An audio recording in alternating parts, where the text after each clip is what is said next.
Bonjour, je voulais me préparer pour faire ce que je voulais faire par rapport au fameux pentacle. Je voulais faire ça en fin de semaine. Finalement, je me suis dit que c'était mieux que je me prépare pas.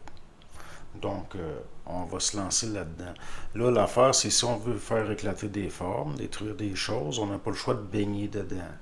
Donc, si par rapport à ce qu'on pourrait appeler, entre guillemets, les initiés de la connaissance, il y a des choses qu'on veut défaire, on n'a pas le choix d'être un petit peu dans la connaissance. C'est un peu comme une autre fois, je me rappelle pas de quoi je parlais. Puis, je pense que c'était la synthétisation. Donc, par rapport à tout ça, il faut comprendre, quand j'étais enfant, j'avais à peu près, peut-être, c'était la première année, là, fait que je devais avoir autour de 7 ans. Il y a un évêque qui était venu nous voir, l'évêque de la ville était venu nous voir, puis étant enfant, je me posais toutes sortes de questions par rapport à un vécu que j'avais qui était un peu spécial. Puis ses réponses étaient extrêmement naïves. Même j'irais jusqu'à dire que je l'ai trouvé stupide un peu. Parce que justement, il voyait pas. C'est comme s'il voulait pas répondre. Puis, à partir de ce moment-là, ça confirmait mon idée qu'il y a quelque chose qui ne va pas dans notre monde. Il y a quelque chose qui ne va pas au niveau humain dans la société. Finalement, je me suis abonné très jeune à la bibliothèque, puis je suis probablement le seul enfant de ma ville qui avait au niveau d'un abonnement à la bibliothèque municipale, qui avait un abonnement d'adulte. Parce que les livres pour enfants ne m'intéressaient pas. Ce que je cherchais, je le savais que j'aurais pas le choix, on peut dire, de devenir à temps perdu. J'ai énormément lu la première phase de ma vie. J'ai énormément lu. Donc, c'est même incroyable que d'avoir autant lu, d'avoir passé autant de temps à lire toutes sortes de choses. Toutes sortes de choses. Et finalement, autour de l'âge de 26 ans, j'avais tout lu. Ce que j'avais à lire dans la bibliothèque municipale. Puis je n'ai jamais renouvelé mon abonnement. J'ai acheté aussi des livres.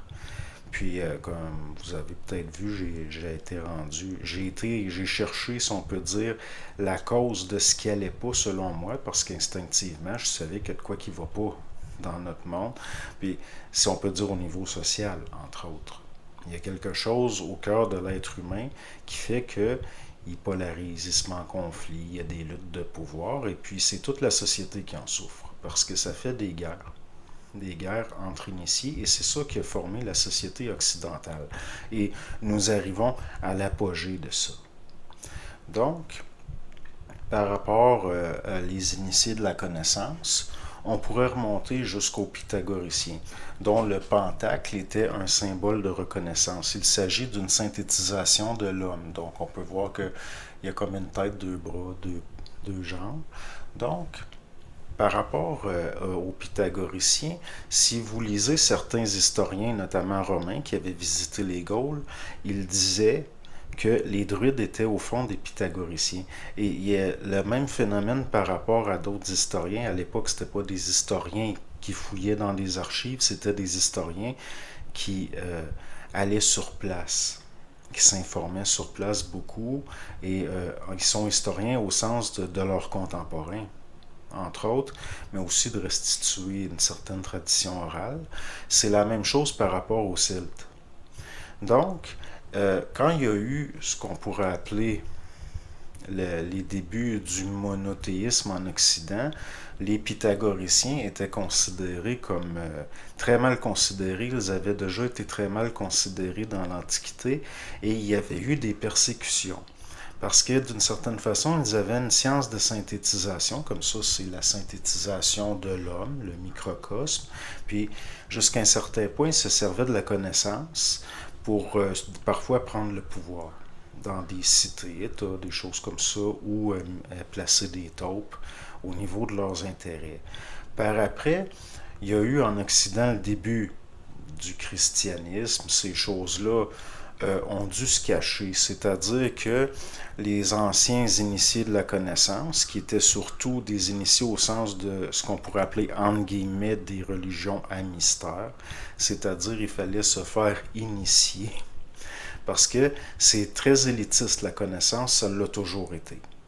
Et Par rapport à ça, on voit le pentacle disparaît un peu de la culture occidentale. On va le retrouver chez Cornelis Agrippa, entre autres, qui, à un moment donné, ça revient, quand c'est moins dangereux. Mais il reste que ces choses-là sont toujours restées. Puis, si on parle au niveau des guerres entre les initiés de la connaissance, il y a eu une guerre entre ce qu'on pourrait appeler l'Église de Pierre. Bon, à Rome, le Vatican qui a été construit sur un ancien endroit où il y avait ce qu'on appelle une pythie qui vaticinait Vatican, est considéré comme le tombeau de Pierre, mais en fait, c'est pas le cas. Ça revient à tuer Pierre, ça veut dire petit caillou. Si on remonte à la racine, tu es Pierre, sur cette pierre, blablabla, je bâtirai mon église. Il y a eu une guerre entre ce qu'on pourrait appeler le christianisme autoritaire qui se justifie par la révélation et donc par une autorité, et le christianisme des origines, qui était au fond en accord avec son temps d'une certaine façon, c'est-à-dire qu'on a affaire à une structure typique de l'Antiquité, le christianisme de Jean, si on peut dire l'Évangile selon Saint Jean.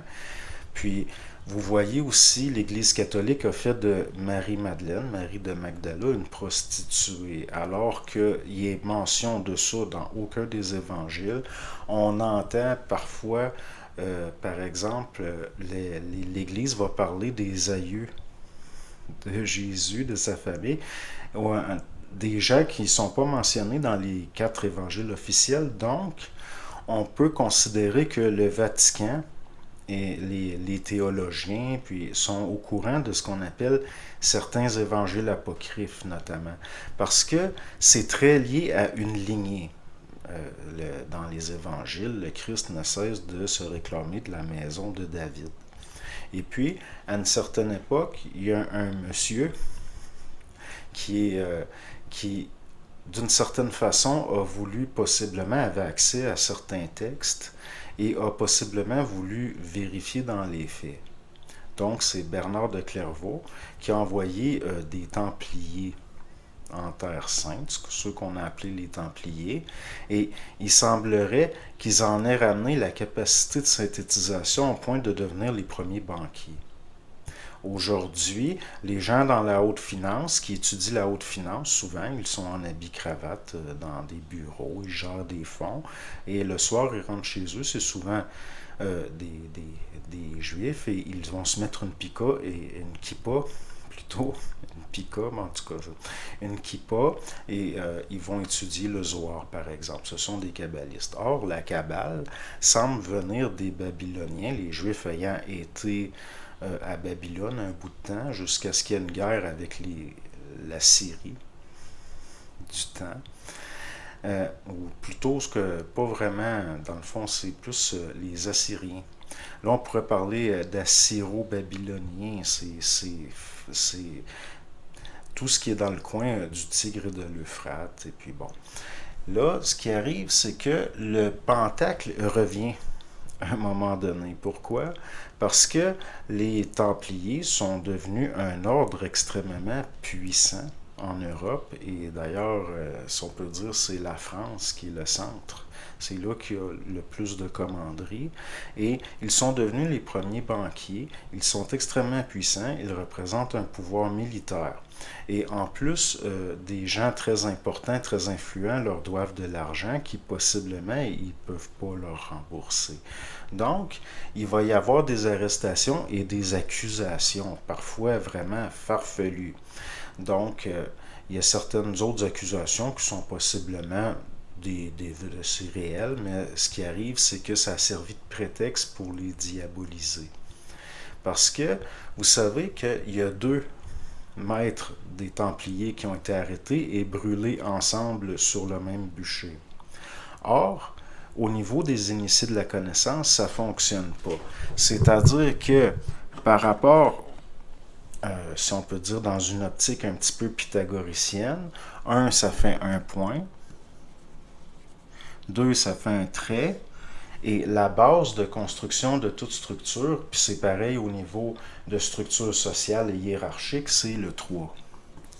Donc, on peut penser qu'il y avait un troisième maître. Possiblement, parce que c'est la logique. Il y en a qui vont dire oui, mais les Templiers sont beaucoup dans la dualité. Ils semblent avoir découvert des choses par rapport au manichéisme. Ils semblent beaucoup liés à l'harmonie entre les contraires. Et il y avait un sceau où on voyait qui représente la camaraderie, le compagnonnage, l'amitié, où on voit deux chevaliers du temple sur le même cheval. Or, ça reste trois, sauf que c'est un triangle comme ça, parce qu'il y a le cheval ici. Donc, et si on considère aussi que les Templiers étaient réellement allés en Terre Sainte pour une mission, c'est-à-dire redécouvrir certaines choses, nous pouvons considérer que certainement ils ont redécouvert certaines choses. Comme par exemple, on les a accusés d'adorer une idole qu'on appelait le Baphomet. Or, pas le Baphomet d'Eliphas Lévi. Le Baphomet, il y en a qui ont dit que c'était avec des contacts avec les Sarrasins, les Mahométans, que c'était, dans le fond, ils s'étaient convertis, que c'était des traîtres et que c'était une mauvaise prononciation de Mahomet. Or, c'est complètement farfelu, c'est complètement ridicule. Pourtant, c'est une thèse qu'on voit chez beaucoup d'historiens. Donc, l'affaire avec le Baphomet, c'est qu'il s'agit d'une synthétisation des forces de la nature qu'on retrouve beaucoup dans l'Antiquité. Donc, vous avez un personnage qui est androgyne, qui va tenir dans ses bras ce qu'on pourrait appeler deux grands sceptres. Parce qu'ici, là, j'ai mis ça positif, négatif, mais ça peut aussi être négatif, positif. Donc, la Lune ici, souvent, le Soleil ici. Et ici, il va y avoir un pentacle. Donc, jusqu'à un certain point qu'on peut rattacher à toutes sortes de choses, on peut rapprocher ça d'une redécouverte de l'homme en tant que microcosme au niveau du 5, qui est l'étoile à 5 branches, qui est une synthétisation de l'être humain et qui est un assemblage de triangles, comme vous pouvez voir, parce qu'ici, il y a un autre pentacle inversé qu'on peut mettre et ça fait des triangles à l'infini. Et c'est la base de la construction de toute hiérarchie. Si on considère la pensée occidentale au niveau des sociétés modernes, on se rend compte que c'est encore la même chose, c'est-à-dire que certaines choses se sont transmises. Donc, juste au niveau de ce qu'on pourrait appeler la société laïque moderne, vous allez avoir trois principes, l'exécutif, le législatif, le judiciaire. Et c'est un principe de trinité qu'on retrouve aussi, par exemple, chez les synarques, comme Alexandre Saint-Yves d'Alvèdre, qui est un initié de la connaissance, très poussé notamment, qui est un des premiers à avoir réellement redécouvert en tant qu'érudit certains principes qu'il y a dans l'hindouisme, par exemple, et aussi même dans le taoïsme, ce qui est encore plus surprenant.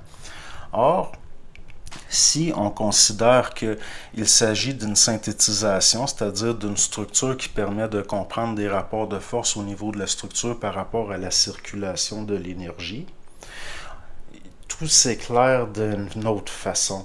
Il s'agit non pas nécessairement de réalités toujours mystiques, mais de choses qui peuvent être extrêmement concrètes. Comme par exemple, celui-là va dire, le neutre impartial va dire je suis juste. Le sauveur va dire je suis bon. Au début, Dieu dit que la lumière soit et voit que c'est juste et bon. Vous voyez, c'est toujours des jeux comme ça. Le bourreau va dire je suis droit, comme un policier, ou un moine soldat qui fait le lien entre je suis juste et bon. La victime, elle, va dire je suis irréprochable. Or, il s'agit de rapports d'énergie, entre autres au niveau de la structure, puis comment synthétiser les choses. Ici, les éléments, le feu, ici on pourrait mettre l'air et la terre, mais l'air et la terre, je les mettrais plus ici. Là, ici, il y en a, ils vont dire, ouais, mais ça, il y a des lignes ici. Oui, c'est parce qu'il y a un carré ici, qui représente notre plan matériel, qui est fait d'air et de terre, si vous voulez. Puis, il y a des éléments plus subtils, là, ici. Vous voyez, comme ici, ça va être, ça peut être vu comme, ici, ça a moins d'importance parce que c'est lié, là, il y a une complémentarité, mais de toute façon, il y a une autre complémentarité. Parce que, au niveau d'un macrocosme, si vous voulez, il va y avoir un microcosme, donc ça c'est un microcosme, 1, 2, 3, 4, 5, 6, il va y avoir un macrocosme. Donc, vous allez ici avoir le macrocosme, si vous voulez. Les Templiers étaient très portés à faire des formes octogonales. Là, on pourrait parler le cosmos. Donc, on se rend compte que c'est extrêmement simple. Là, je vous donne des clés par rapport à d'autres choses parce que j'ai pas envie de tomber dans l'aspect mathématique extrêmement compliqué, extrêmement complexe, parce que c'est déjà tout dans les livres d'ésotérisme. Ce que je veux présenter, c'est ce qui n'est pas parlé, ce qui n'est pas su, ce qui est jamais dit, ce dont on ne parle jamais. Parce que au niveau d'une initiation par rapport à la connaissance, certains vont prêter serment de ne pas révéler certains secrets, certaines choses qui sont vues comme des secrets, alors qu'au fond, ce sont des choses très simples. Ça fait partie de l'enfance de l'humanité, puis à un moment donné, il va falloir faire éclater la forme, puis se rendre compte que c'est pas grand-chose.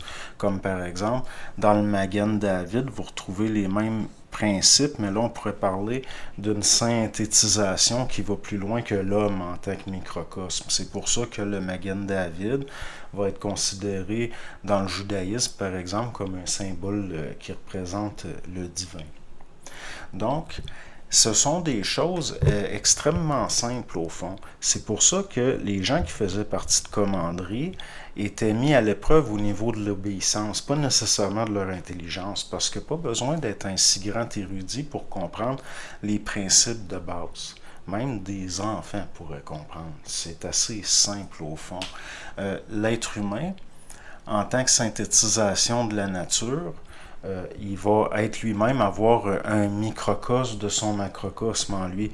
Et toutes les structures au niveau de lois mathématiques d'harmonie, qu'on pourrait même par rapport, par exemple, à la façon dont les cristaux croissent et tout, l'être humain, il va être quelque chose, ce qu'on pourrait appeler vous savez, de fractal. Par exemple, la main.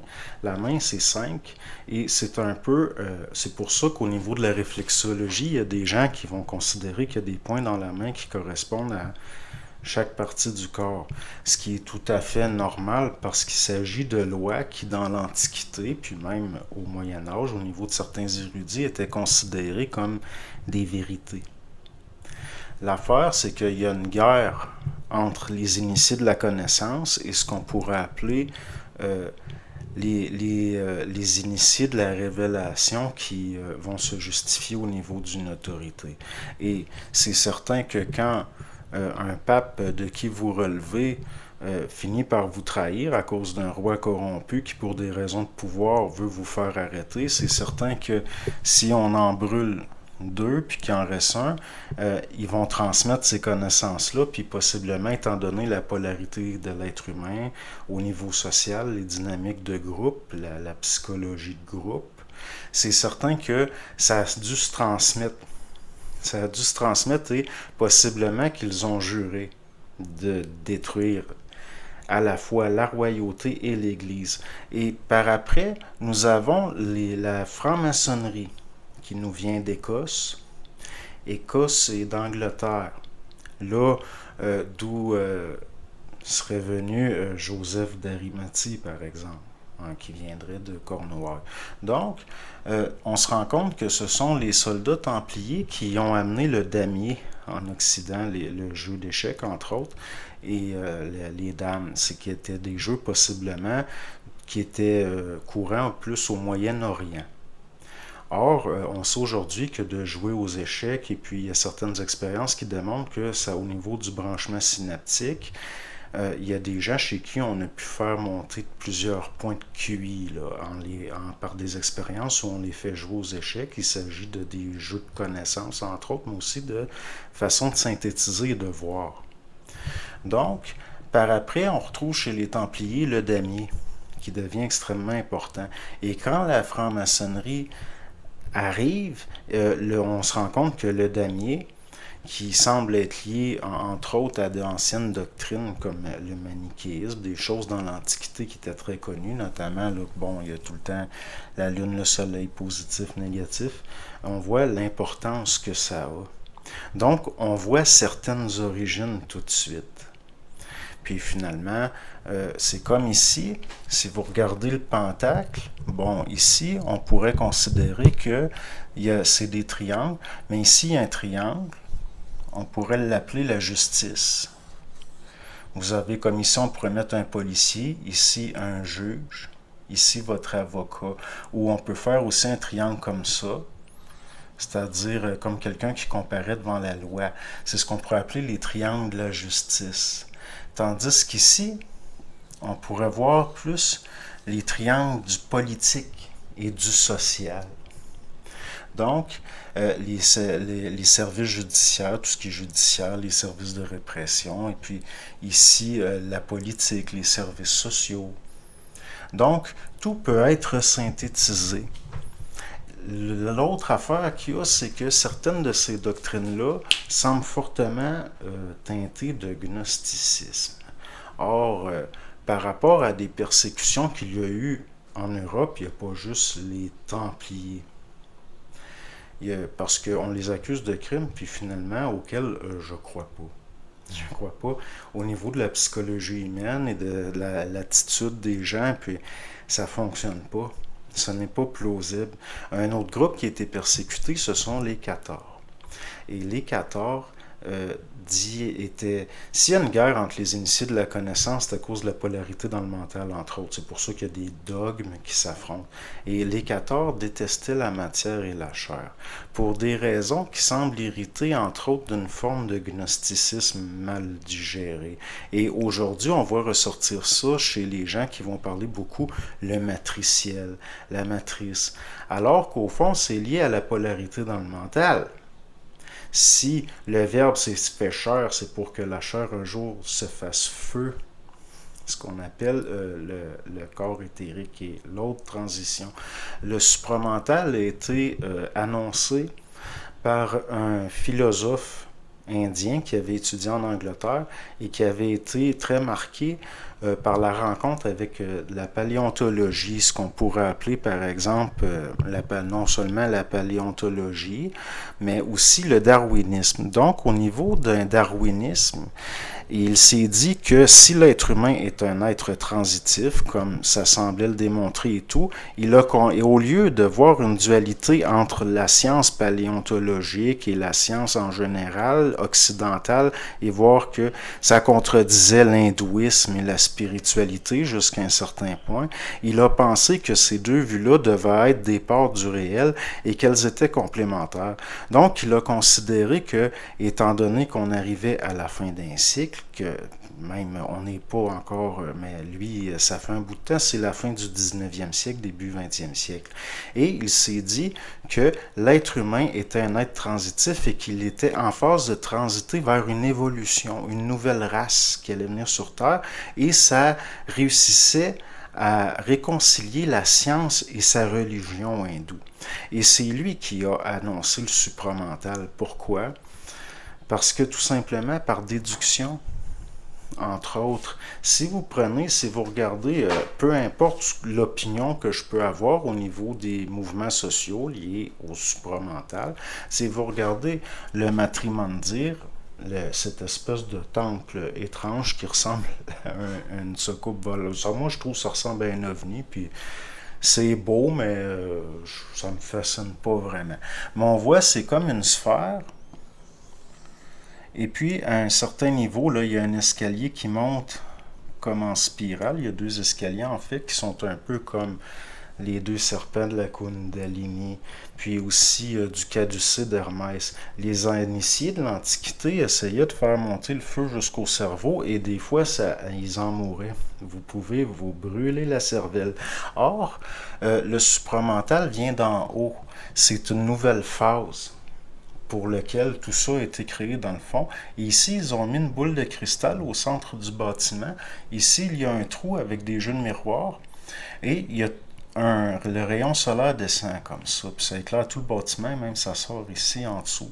Donc, on peut voir ça comme le rayon du savoir qui passe à travers le vertex, et le vertex émet en mouvement ce que certains ont appelé la glande pinéale.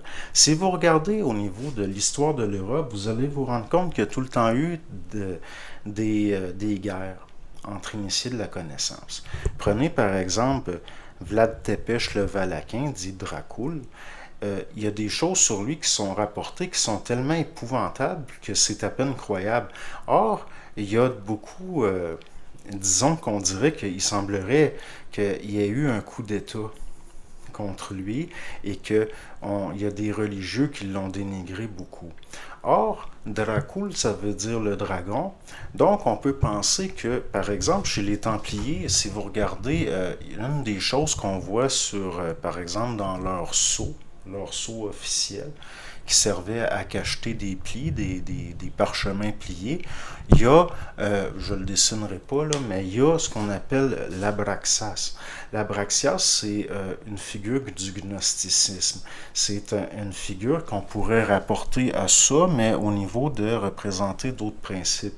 Les pieds de cette figure-là sont des serpents, donc le tellurique de la terre, et la tête est celle d'un oiseau, d'un coq, qui est un symbole solaire. Donc, on peut penser à une initiation par rapport au courant cosmotellurique, si vous voulez. Et on voit chez les bâtisseurs de temples et chez les bâtisseurs de cathédrales les mêmes connaissances au niveau de la forme, mais au lieu d'être comme on l'a vu dans le supramental par rapport à, c'est plus horizontal, c'est les lignes de la Terre en tant que réceptacle. Parce que, comme on le voit dans le taoïsme, il y a une polarité entre le ciel et la terre, et c'est l'harmonie qui va faire que, bon, le vivant peut se manifester sur Terre.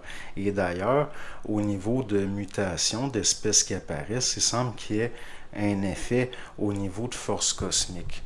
Donc, par rapport à Vlad Tepes Dracul, je pense qu'il y a eu un coup d'État et comme pour les Templiers, on l'a accusé de crimes horribles, tout simplement parce que c'est une guerre entre l'Église et certaines connaissances qui circulent encore et qui ont tout le temps été présentes. Une guerre de pouvoir, peut-être était-il vu comme dérangeant.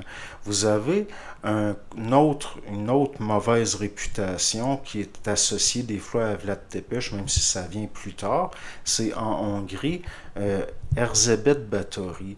Erzsébet Báthory, qui était devenue une femme extrêmement puissante, qui avait énormément de possessions, il semble y avoir eu un coup monté contre elle aussi, pour trouver une façon pas de l'exécuter, mais au moins de l'empêcher de nuire.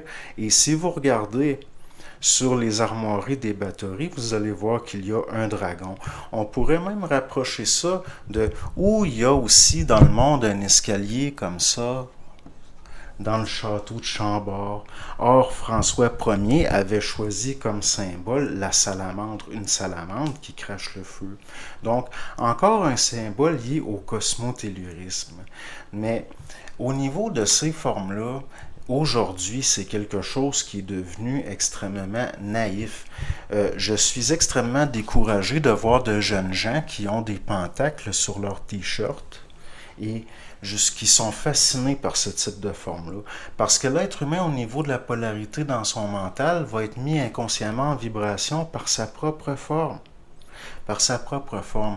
Et comme Narcisse fasciné devant son reflet, il s'endort et il ne voit pas au-delà. Il peut pas avoir, il est obligé de se faire initier au niveau de la connaissance. Il ne peut pas voir par lui-même il ne peut pas faire éclater la forme par lui-même pour se réapproprier l'énergie. Donc, le pentacle est devenu un hochet pour bébé. Oui, au niveau mathématique, au niveau de certaines lois, ça reste valable, mais la fascination pour la forme et aussi la fierté d'appartenir à des groupes qui se transmettent de la connaissance au sens d'un élitisme, ça c'est enfantin. Et il va falloir un jour que ça cesse. Parce qu'on ne peut pas continuer à rester fasciné par des choses qui font partie de l'enfance de l'humanité. Parce que comme Aurobindo l'a annoncé, il va falloir à un moment donné transiter vers si on peut dire, entre guillemets, la race nouvelle.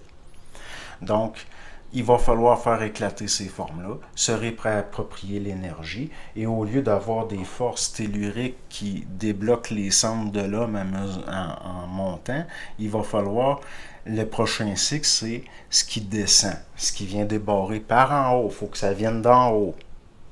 L'être humain, par rapport à ses mythes initiatiques, il va toujours y avoir ce qu'on appelle le héros solaire. Le héros solaire.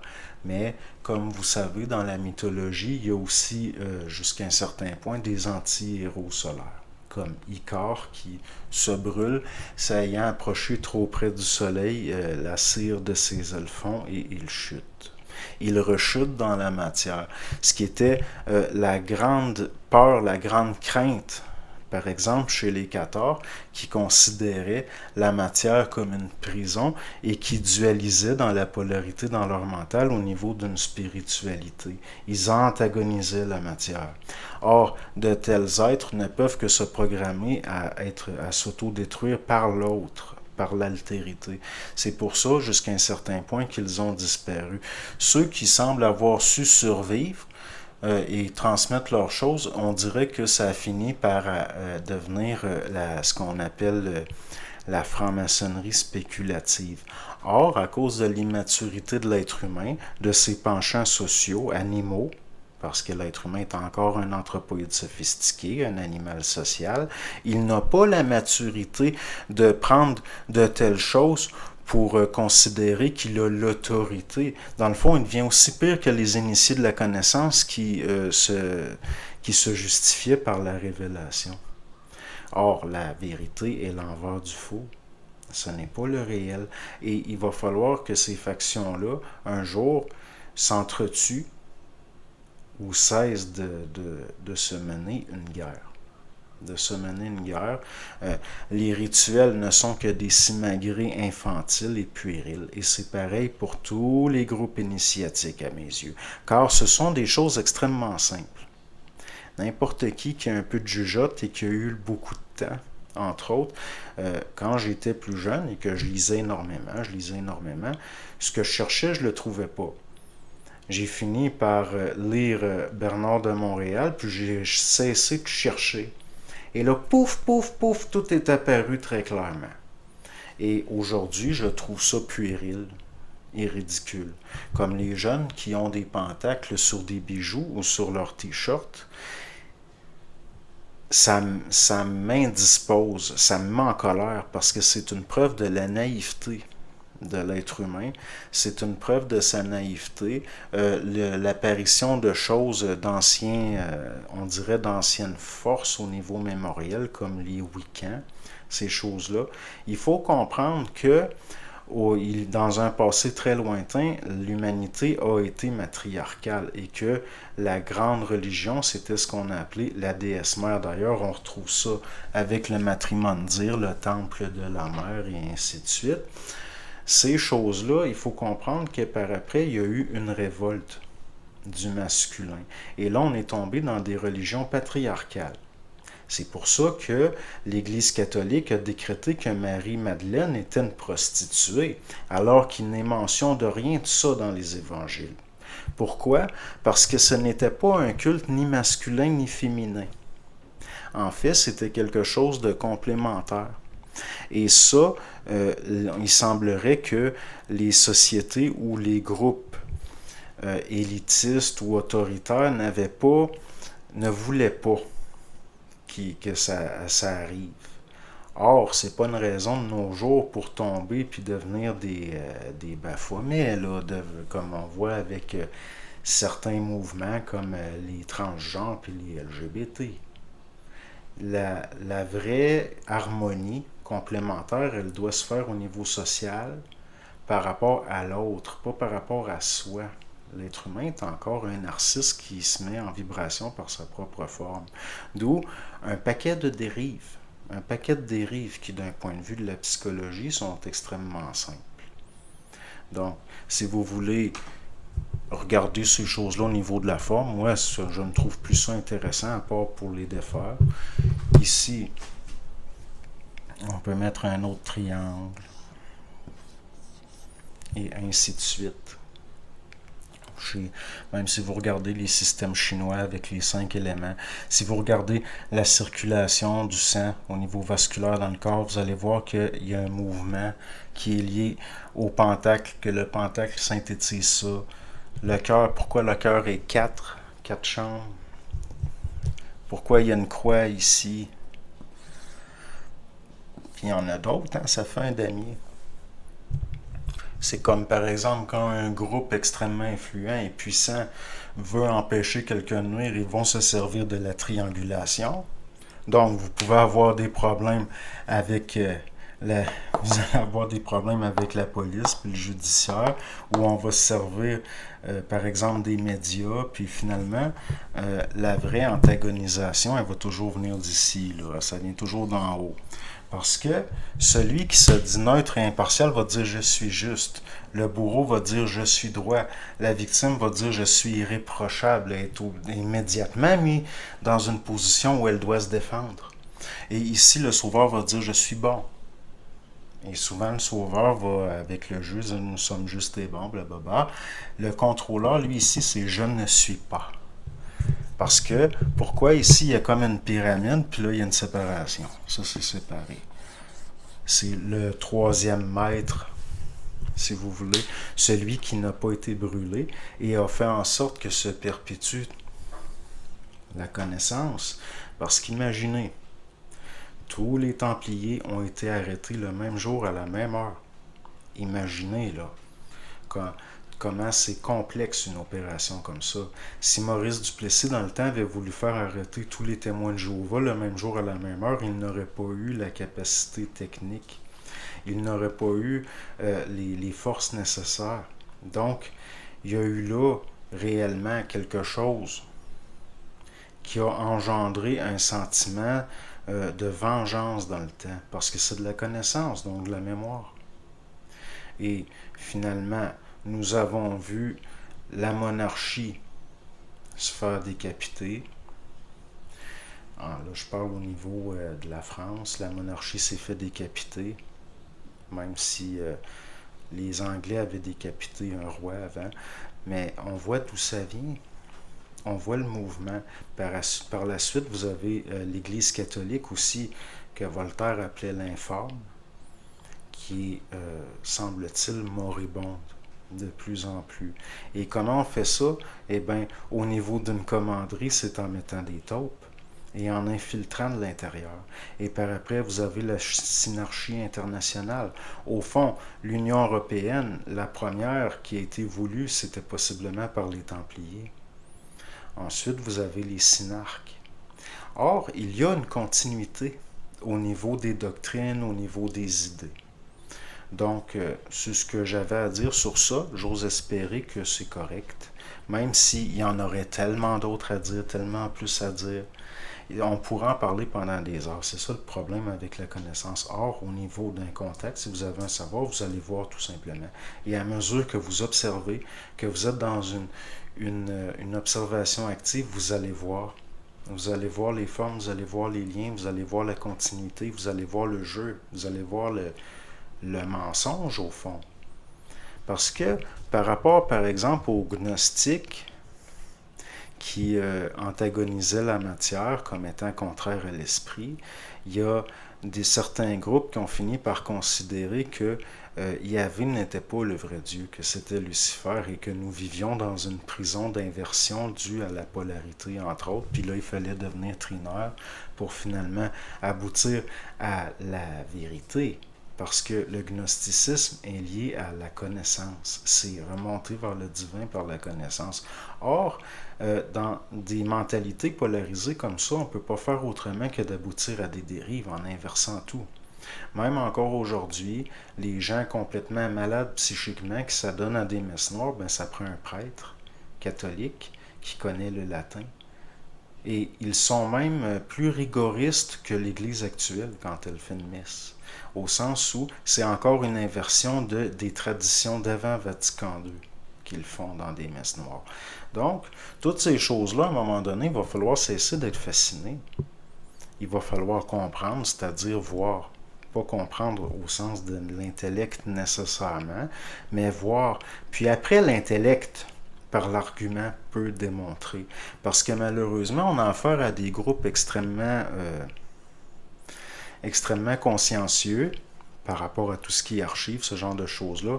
On peut démontrer par l'argument, mais on ne peut pas prouver parce que ça a été voulu comme ça.